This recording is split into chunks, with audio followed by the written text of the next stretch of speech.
Let me go to the next frame.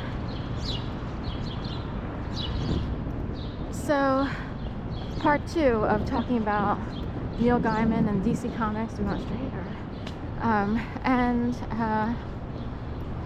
the books of magic, and people on the street getting quote-unquote tapped.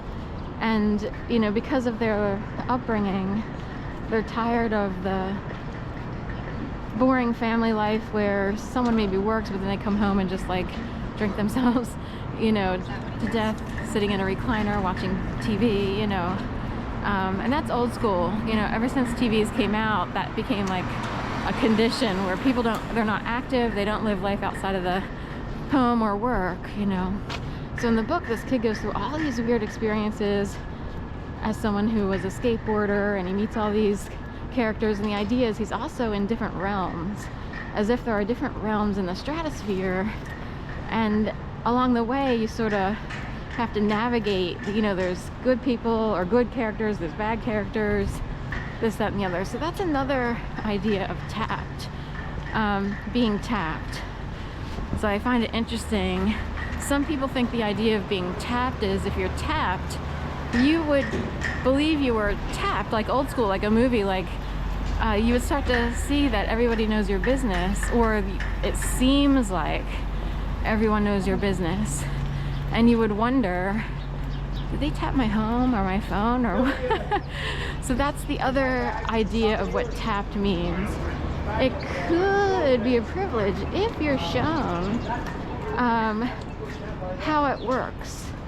If you come to an understanding of what exactly is going on, what kind of machines are in the world that handle people, and people are saying and speaking things that they don't realize they're given things to talk about.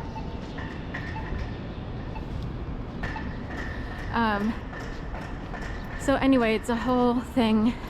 In a way, the other idea is if you're among the tapped, you depending on your financial situation, you could have a harder time in life, because you're wondering how it is that 6 million people are talking about things overly coincidentally and in an overly timed manner to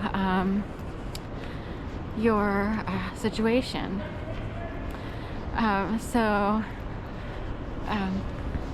And it could be because the world is a major radio puppet machine, if you will.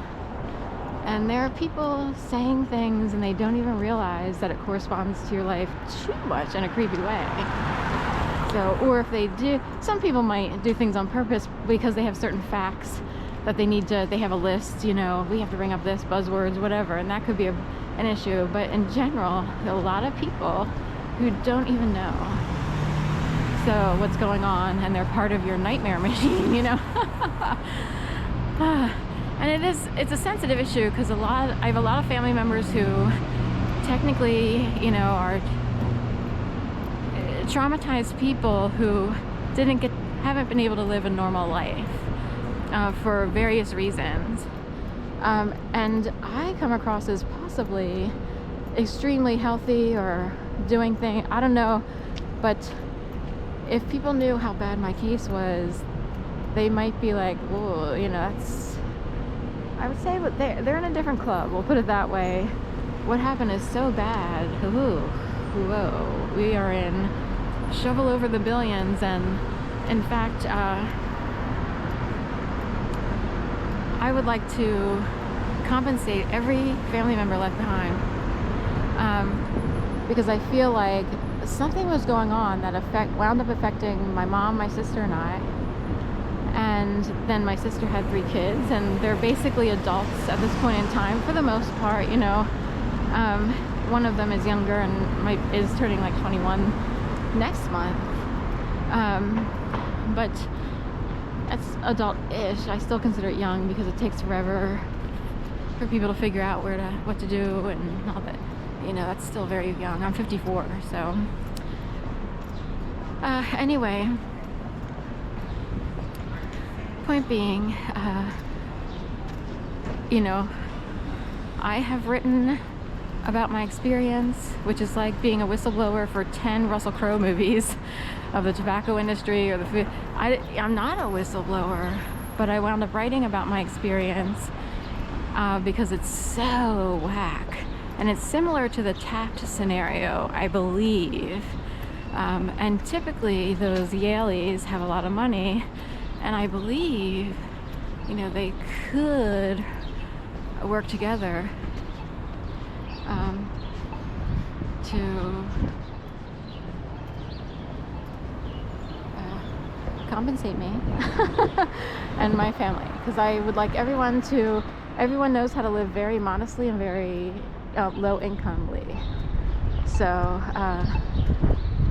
therefore they're already trained to be responsible, if you will, because it's like, say you wind up with money, what do you do if you don't know?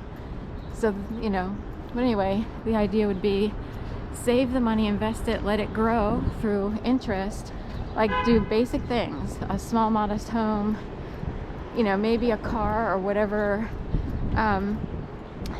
and that's it, you know. Keep it on the down low. No, you know, half these days no one needs to be overly stylish with 50 million clothes, or, you know, people can live on very little. I have the same shoes. I've used shoe goo to keep my shoes together because I don't want to put out the money for, these are very good shoes, Keen Presidios, and I use them during fall, winter, and until it warms up. Once it warms up, it's too hot. But anyway, I'm just putting it out there because of how bad the case is. And you can't tell when I walk around with a camera.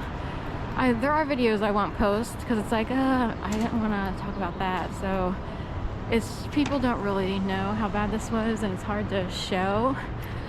Some people might know just because they are used to participating with certain groups of people.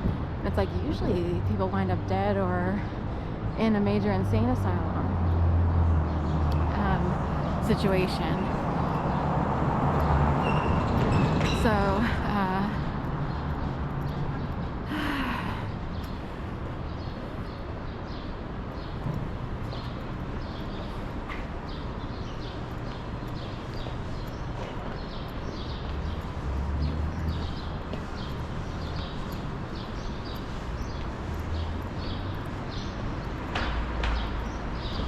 Hart and Paul, and this one happens to be LGBT friendly here at Ludlow and East Market Plaza.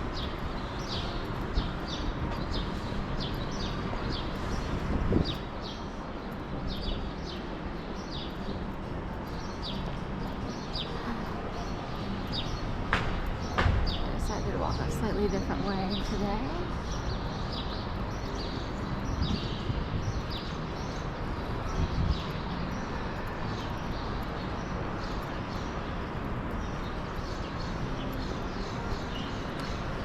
So twice over the past year, maybe, I had a weird back issue where it's like all of a sudden it grabs hold. There's some weird like cramp or ache. You know, your back goes out, grabs hold of the right around the hips and the sacrum on the back. And it's like, oh, I'm stuck all of a sudden. And last night I had to deal with that and sort of roll and crawl around to get ready for bed. It's a little bit better this morning. I did have issues getting out of bed, but it's slightly better, and I wondered if I can walk it off.